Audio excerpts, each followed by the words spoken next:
Have you ever been snapped at for something small that you actually had to pause and think, like, what? Did I miss something here? Did I do something wrong? Why does this feel so intense? Because obviously, logically, it does not make sense, and yet emotionally, that super hits. And today, for this episode, I've prepared something for you. I will start with a personal story and why I dug into this topic because I think this is super, super valuable. And we're talking about why tiny things, whatever it is, a towel that's misplaced, a cup that's not been removed, or a shower gel in my case, I'll give you more context to this in a minute, can create massive emotional reactions. Why? Let's put it more casually, why some small shit causes big reactions in adults, and why most of the time, if you're on the receiving end, it was never about anything you did, you said, or the way you looked. So I want to start with a story from my own life. I don't know if you watch my stories on Instagram, if you follow me on social media. If you don't do, we have been just in Sedona with my mom and my husband, obviously, and my fur balls. It was an amazing and fantastic time. And we went last weekend, which was Monday, was a public holiday in the US. So obviously we took this opportunity to just travel and take my mom to Arizona and Grand Canyon. And it was just fantastic. So long story short, before I go and digress here, how amazing this trip was, so we came home late on Monday. So we arrived in our apartment at 11 p.m. I think until we were in the apartment, it's actually like 11:30. Next day is obviously a working day. So I did everything I could to just get into bed ASAP. And I'm usually someone who has a rule. Whenever I arrive home, I unpack. I unpack everything because I don't want to wake up to suitcases that have not been emptied, because I know from my past, sometimes a suitcase just was not unpacked for weeks on ends, and I just don't like it, right? So we went to bed, and the next day my husband obviously had to go to work very early, so he was in the shower, and I was running forth and back and just unpacked both of our suitcases, because I know if I don't do his, it will stay in the suitcase for a while. To his defense, obviously, he's very busy. He's in the hospital. So, I do it on his behalf. So, basically, sorry, my coffee machine in the back is actually just turning off. Let me just take a moment and a sip of coffee. So, it was Tuesday morning. Early. I was still not really awake. All I wanted to do is get rid of these stupid suitcases. So, I did.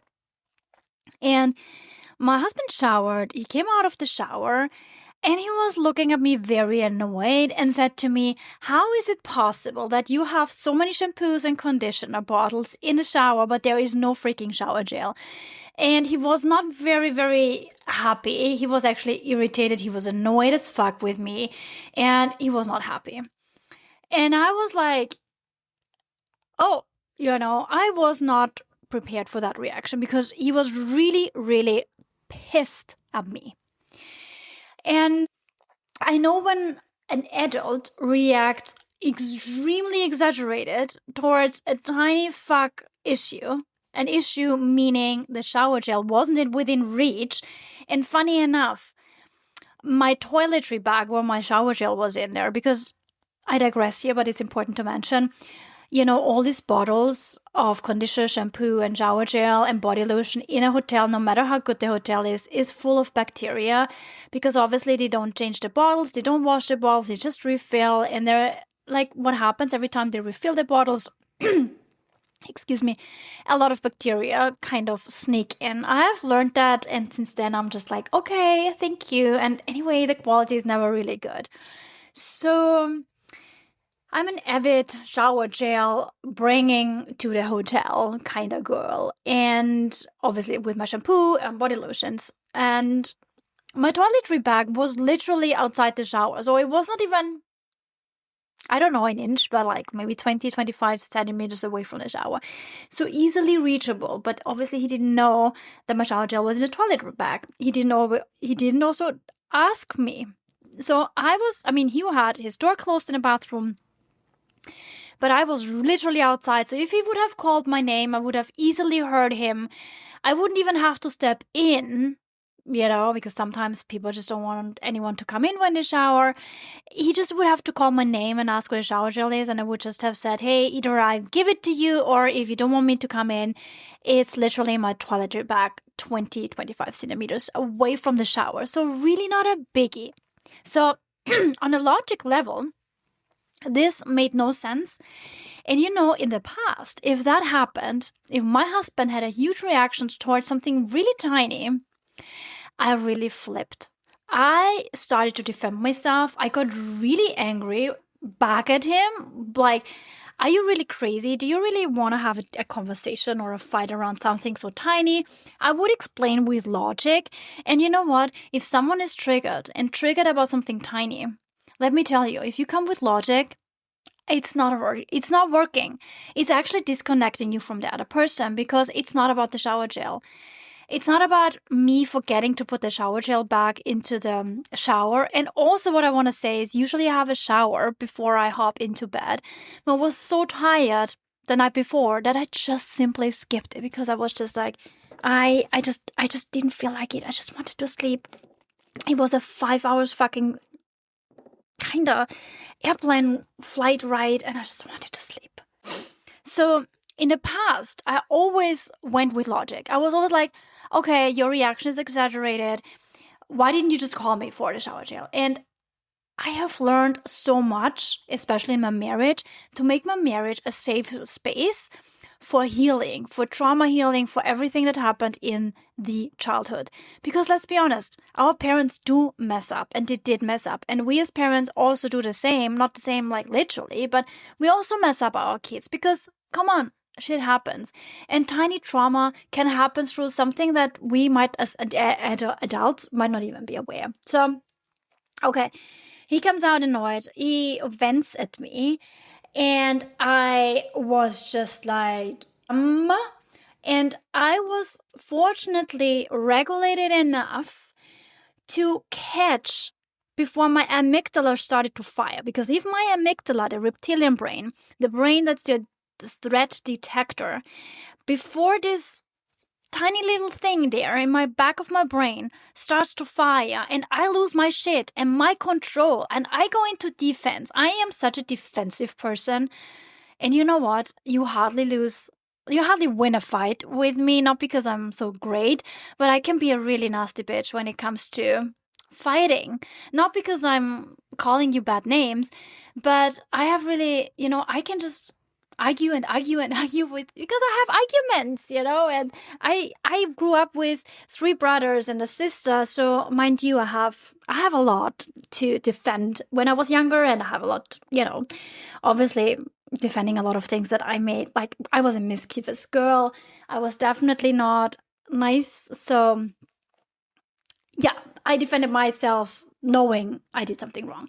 But obviously as an adult, even if I forgot to bring back the shower gel to the shower, that is not a crime. That is not, that little thing, it does not deserve that reaction.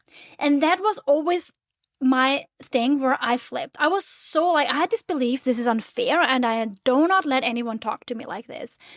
And I put boundaries, and you know what? That has its place, but in a marriage, it can actually backfire, and you lose the connection with your husband. It could be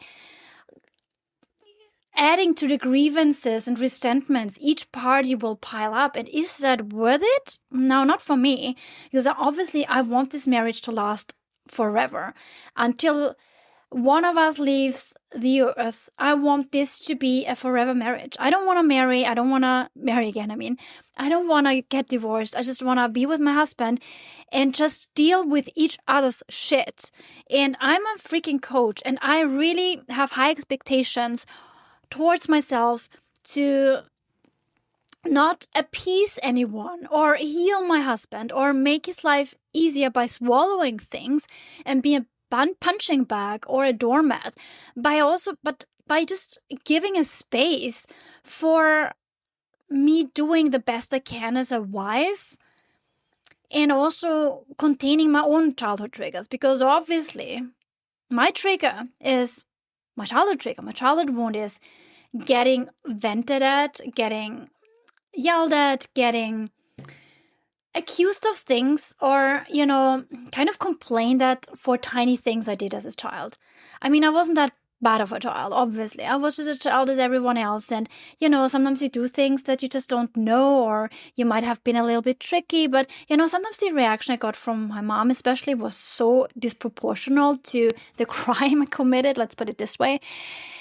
Anyway, so I kept my cool. So getting back to my amygdala where I digressed. So my amygdala, I caught it. I stood in my prefrontal cortex where I could just, where I usually started to reason, but I held this space. I was just like apologizing. I said, hey, I'm sorry that I didn't put back. That was on me.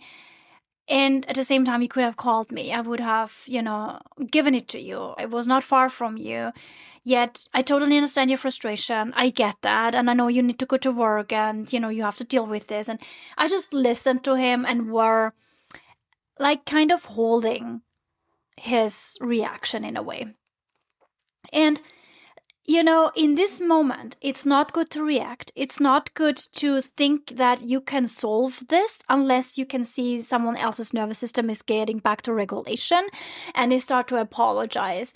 So I know from the past, I wanted to fix everything right away. I wanted to be friends again. I wanted to have this out of the way. But all it does is you put pressure on something that just needs time. So I gave him the time. I just got out of his face because he was rushing to get out of the house. And obviously we both didn't sleep enough. So I was like, okay, we will sort it out either once he comes home or during his workday. And yeah. And now I want to bridge this back into what we talked about today about. So I'm obviously now shared the story with you. And also now I want to talk about this when a reaction feels bigger than it needs to be. And that's the moment I want to talk to you about. Because when an adult reacts very strongly to something very small, something important is happening under the surface, okay? And it's not what we sometimes think it is and what I thought it would have been. I sometimes thought he's not mature enough in some regards, and that's actually not true at all. So it's not about someone's immaturity. It's not that someone is being dramatic, because that's all the labels that we put on people or maybe also on ourselves. And I think that's not very helpful. It's also not that someone is trying to be difficult. What's happening is, again, neurological. It's psychological, and it's also very deeply human. Because here's what trauma research and psychology both agree strongly on. So, and remember that, okay? When the reaction doesn't match the situation, obviously, shower gel missing in the shower and then getting irritated at me, so reaction doesn't match the situation. The nervous system is not obviously reacting to the present moment. Maybe you already know that, you have learned about that. But it's so important to know that. Your nervous system or your partner's nervous system, because maybe you have a relatable story and a similar story to mine. This nervous system, whether it's yours, because also we have, sometimes disproportional reaction towards tiny shits, okay? So then know that the nervous system is reacting to the past. And the smaller the wound, the smaller the trigger, the older the wound. So, and in today's episode, I want to unpack why small things create such big emotional reactions and what's actually happening in the brain and the nervous system. And why also this dynamic, especially in romantic relationships, in close relationships, can make you doubt yourself even when you did nothing wrong at all. So if you've ever felt blamed, confused, or emotionally shaken by something that shouldn't have been a big deal, I promise you this episode is the one for you today. Okay, so that was a big mouthful, a huge intro, but I thought I'll give you the context, I'll share with you. And obviously you might just wonder now, how we resolve that, but I will, keep that towards the end because I want us now talk about what's actually happening in the brain and in the nervous system when someone explodes over something small. Okay, so in psychology, we know that, and I also kind of mentioned that in other episodes as well, that the brain was never designed to make you happy. It was designed to keep you guessed it, alive. So the brain is constantly scanning for danger in your environment. And here's the important part. That danger does not mean physical danger, as we know, especially now where we have food, where we have a roof over our head, where we have money, or at least everything is kind of available. We have emotional threat. And an emotional threat is counting just as much as physical danger. So whether you are, hopefully not, but attacked by someone or by a grizzly bear, as I use as my example usually, or someone is actually, passive aggressive or irritated at you by doing something or doing nothing, but you maybe have done something small, like me forgetting a shower gel to put back into the shower, that is counting just as much as getting attacked. So an emotional threat can be that you feel unsupported, you feel alone, you feel overwhelmed, you feel like you cannot rely on someone, feeling loss of control. And to an adult mind, these are hugely uncomfortable. All those feelings, like especially loss of control, I see this in my coaching all the time. Let me take a sip of my coffee. Women especially want to be in control over situations, outcomes, results, and the behavior and how people view them. So that is already very uncomfortable for an adult mind. And to a child's nervous system, they are very existential. And now let's go into the amygdala, why it actually fires before logic. So amygdala, as I said before, is the brain's threat detector. It's also called the reptilian brain, and it's very, very tiny. And this one reacts in milliseconds before your thinking brain, your prefrontal cortex, has the time to actually activate. Which means you feel before you think.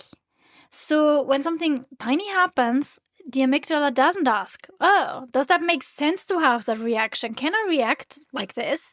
It asks, does this feel familiar?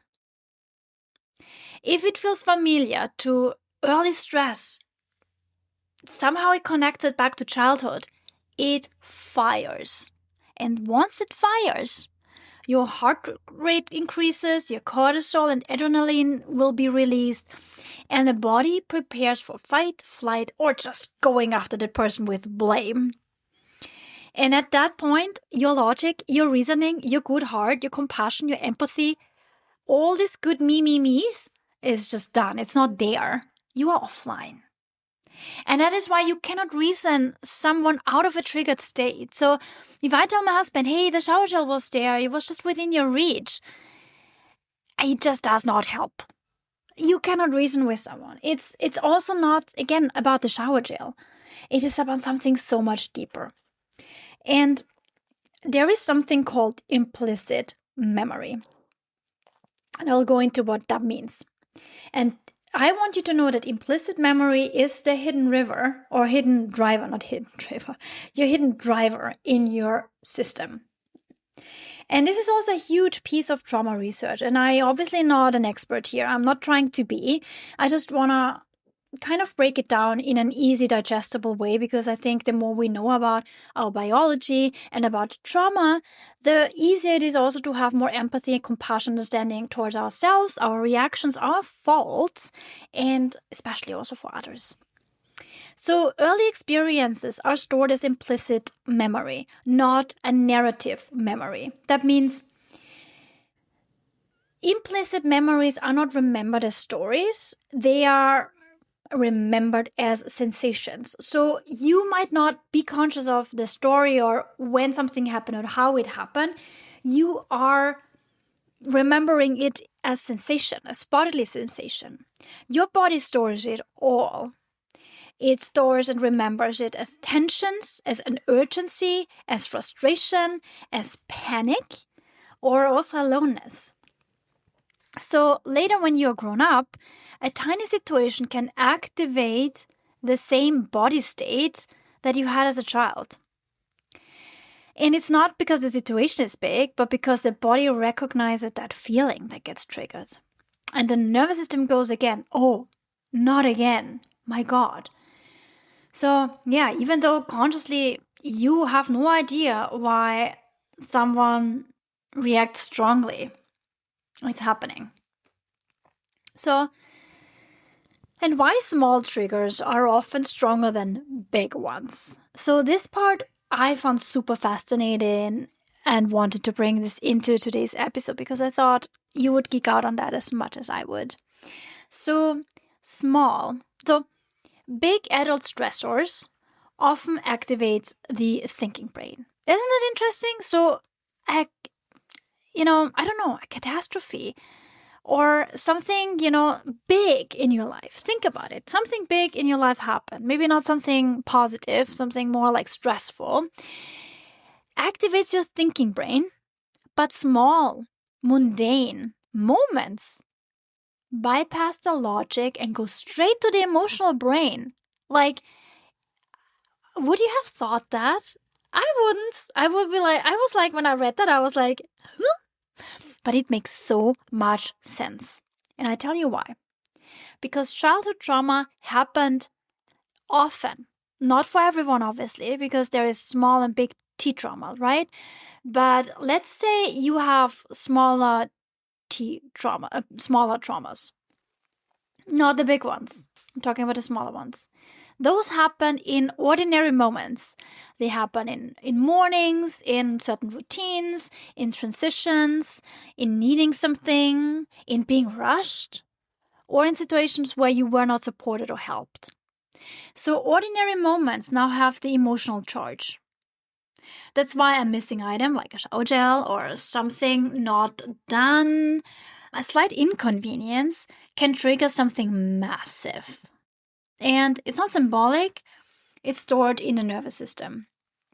And also, I want you to understand why anger appears instead of vulnerability.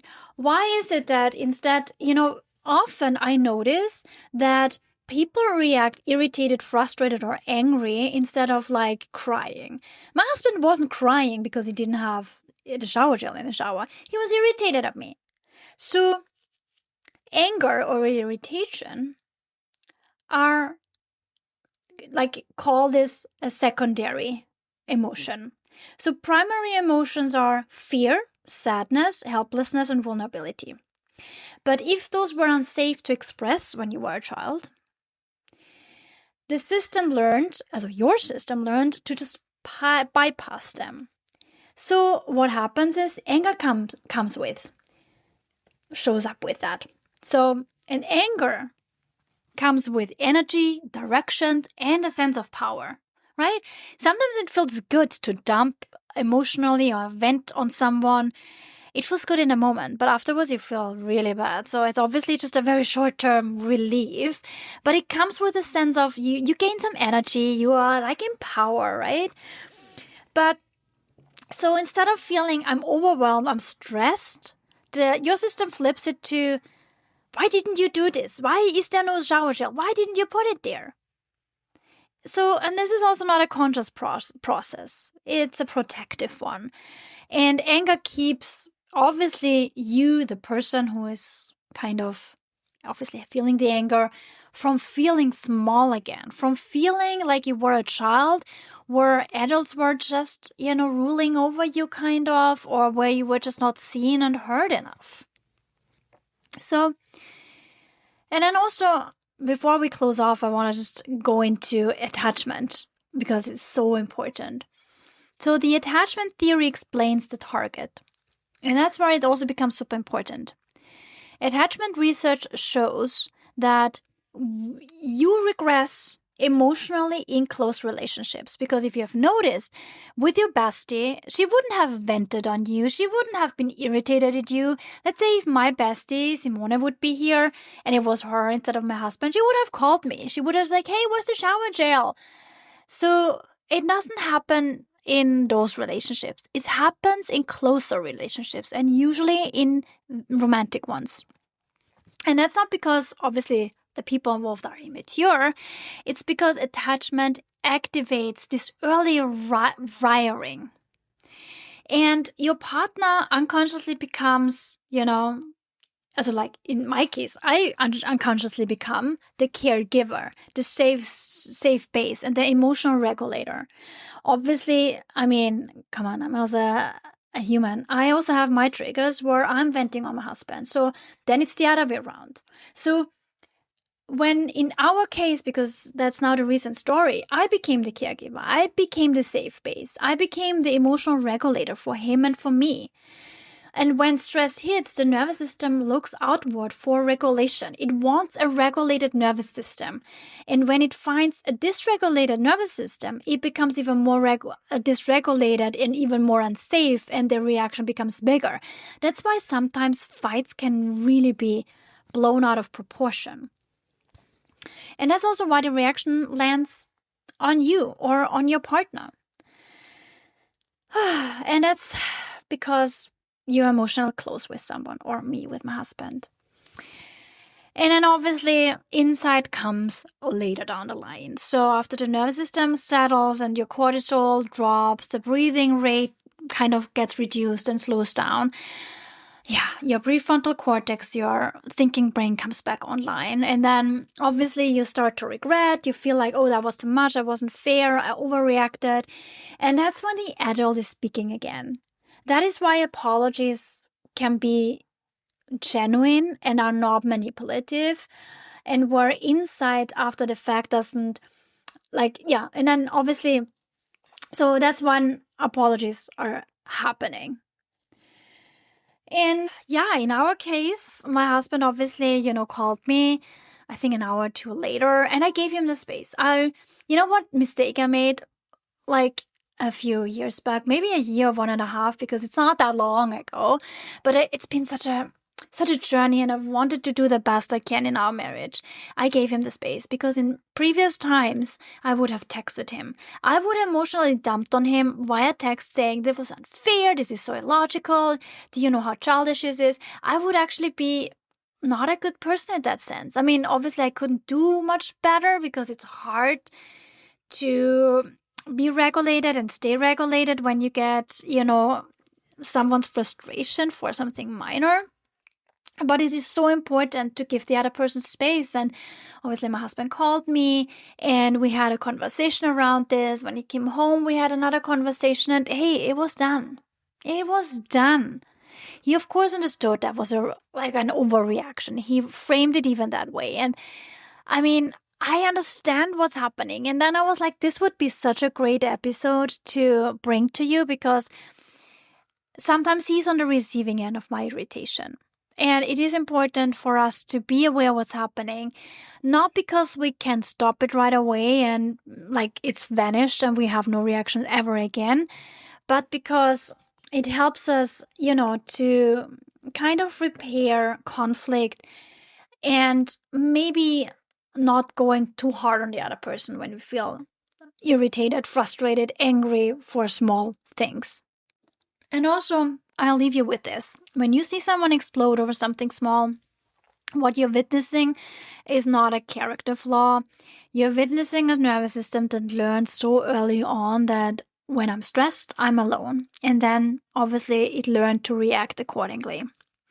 And that is, with that I want to close today, why compassion matters, and also why boundaries matter, of course, because you should not be someone's dumping ground. That is not good. Every conflict of this, like let's say incident I have with my husband, we grow a tiny bit. So that means the next time a situation happens, either I can hold it even better, or he stops in his tracks and stops venting. So I always see those micro moments where either he or I have a success, or where do we do something differently, so we can actually reduce those frictions or these blowouts that sometimes happen in the past, for sure. And it's so important to understand this behavior. But obviously it does not mean you have to absorb it. Sometimes it's also enough to say, I get where this comes from, and I still want to be spoken to with respect. Because what I don't allow in my relationships is no one is allowed to use and label someone with a bad name. That's where I draw a line. I can hold emotions, but I don't want to hold anyone's insults, because that is where I draw a boundary. I'm like, okay, I'm still regulated, but I say very calmly, I'm not spoken to in this way, or don't come with insults, because that is something where I draw the line for everybody. And I don't do that either. I mean, okay, maybe I do it when I'm driving in Miami and someone cuts me off.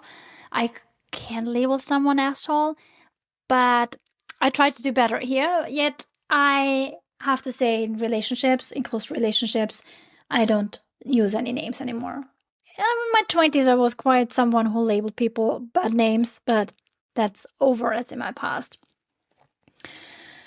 Okay, so I hope this podcast was useful. I hope you found it relatable. You could learn something, you could take something away. And yeah, let me know what you think about it. And if you have a story you want to share with me, or if you're interested in learning how to stay regulated, because that was such a journey for me.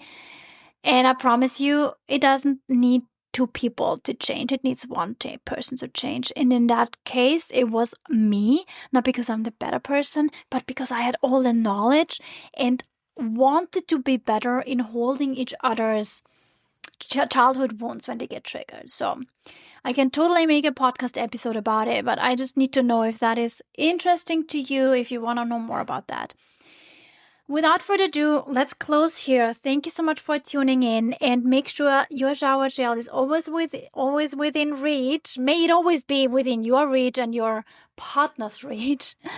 I will certainly make sure the shower gel every time because now we have a lot of travels coming up. We're going to New Orleans, we're going to New York, we're going to Canada, we're going back to Europe. So we have so many travels arranged, and it's just the beginning of the year. And I have learned one big thing: shower gel. No matter how tired I am and how late it is, even 4 or 5 a.m. in the morning before we go to sleep after long travel, the shower gel will be fucking back in the shower. I guarantee that. So without further ado now, I love you. Thanks for tuning in, and speak to you next time, okay?